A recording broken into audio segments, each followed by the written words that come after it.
Strange Tales from a Chinese Studio, Story 24.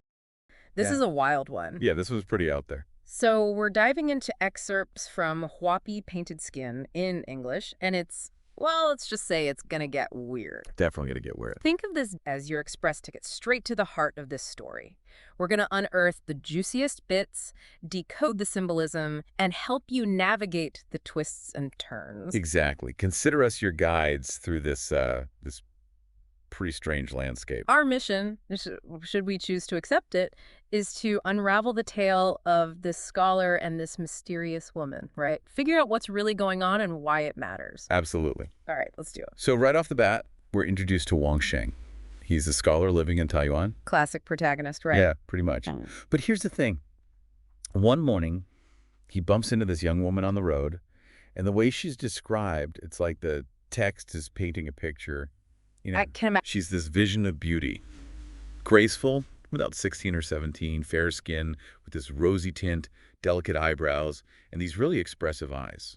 So they really emphasize her beauty, huh? Oh, yeah. It's like front and center, which, maybe hints that things aren't what they seem. But anyway, Wang Sheng, being the polite guy he is, asks her why she's all alone. Makes sense. You'd probably wonder the same thing, right? Totally. And her answer is that she's a refugee. Says she's had to run away from some pretty serious hardship. Okay, so instant sympathy points right there. Yeah, for sure. She goes on to explain that she was forced into this marriage as a second wife Mhm. and mistreated by, well, everyone, her husband, his family, the whole 9 yards. Wow, so she's painting a picture of herself as a victim. Exactly. And it's a pretty convincing story.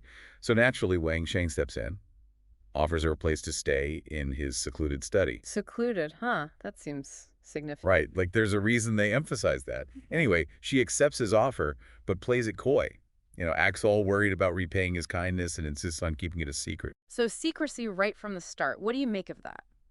I mean, it's definitely a red flag, isn't it? Like she's Yeah. aware that something's not quite right. Makes you wonder what she's hiding. Yeah, exactly. So she moves into the study, and almost immediately she starts asking about Wang Sheng's family. And when he tells her that the study is quiet, she seems relieved. So she's making sure they won't be disturbed. Right. And then things get interesting fast. Before you know it, they're calling each other my beauty and my husband.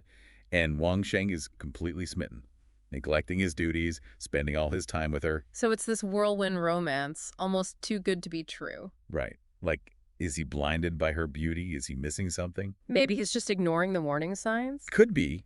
Either way, it sets the stage for what comes next.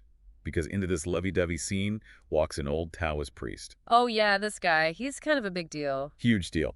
So Wang Sheng is out and about when this priest just fixes him with this intense stare, like really scrutinizing it. Maybe creeped it. Oh, absolutely. And then the priest just drops this bomb.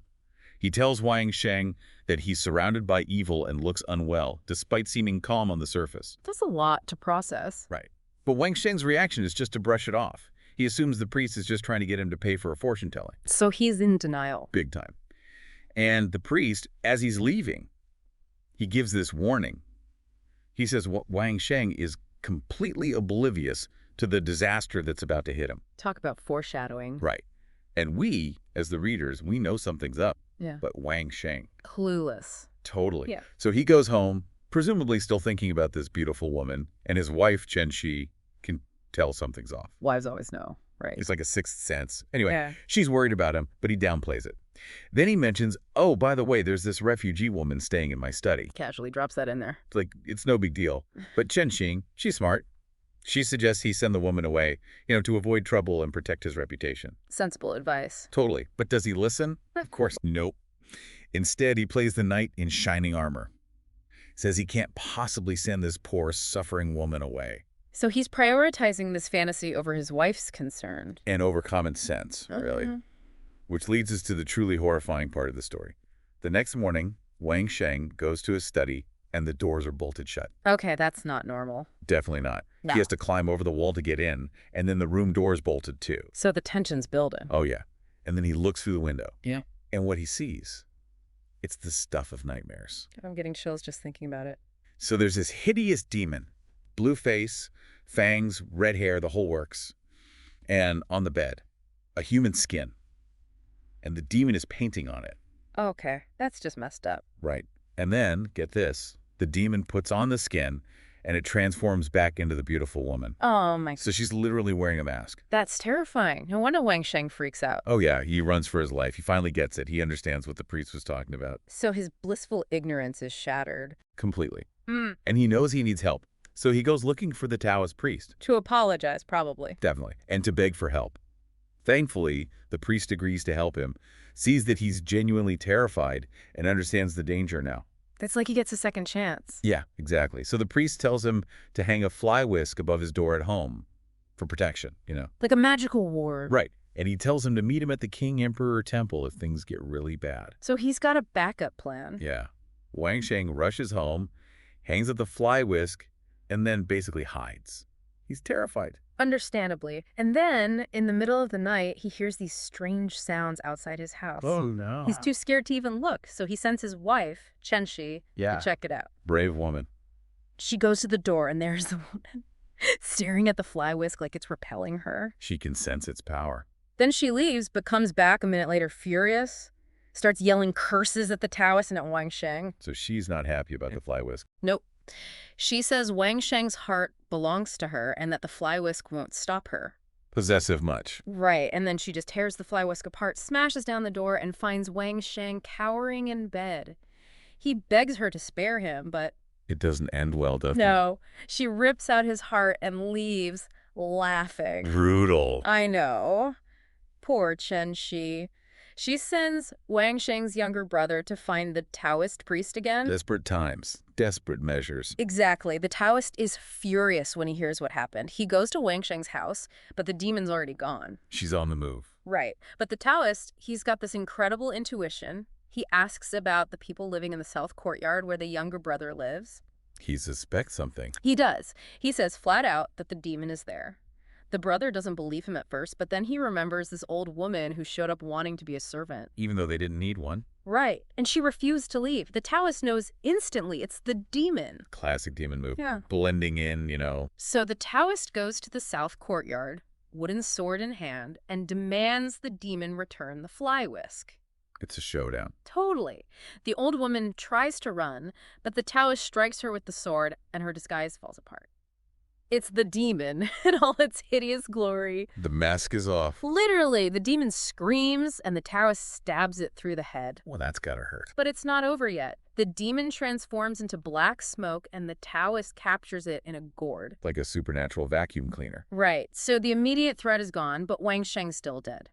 Chen Xin, bless her heart, begs the Taoist to bring him back. Talk about true love. I know. The Taoist says he can't do that. Resurrection is beyond his abilities. But he doesn't leave her completely hopeless. No, he tells her to find this crazy beggar and beg for his help. A beggar. Yeah, a really gross one, covered in snot and drool, smells terrible, the whole 9 yards. Doesn't sound very promising. Right, but the Taoist says he might be able to help, warns her that he's unpredictable and might insult her, but she has to persist. This is gonna be interesting. So Chen Shi finds the beggar, and it's exactly as bad as the Taoist described. But she gets down on her knees and begs him to save her husband. What does the beggar do? He laughs at her, asks her why she'd even want to bring back the dead. Harsh, right. But she keeps begging. The beggar pretends he can't help, even hits her with his staff, but she doesn't give up. She's determined. A whole crowd gathers to watch this weird spectacle, and then the beggar does the most disgusting thing. I don't even want to know. He coughs up a glob of phlegm and tells her to eat it. Oh, God, that's awful. I know, right? But she remembers what the Taoist said, so she swallows it. She's amazing. I know, right? And the beggar, he's suddenly delighted. He says her love is real, and then he takes off running. Where's he going? Chen Shi follows him, obviously. They end up at a temple, and then the beggar just vanishes. Cool. Yeah, like he was never there. Chen Shi is heartbroken. She goes home to prepare her husband's body for burial. Tragic. I know. But then, get this, she gets sick and throws up something into his chest. Wow. I know, it's crazy. And guess what it is? A beating heart. No way. Way. She closes his chest, holds him tight, and his body starts to warm up. By the next morning, he's alive. Wow. Just wow. I know, right? Chen-Chi is overjoyed, obviously. Her love and her sacrifice literally brought him back to life. That's a pretty powerful message. It is. So that's Huapi in a nutshell, a story about deception, horror, but ultimately the power of love and the importance of looking beyond the surface. You never know what's hiding underneath. Exactly.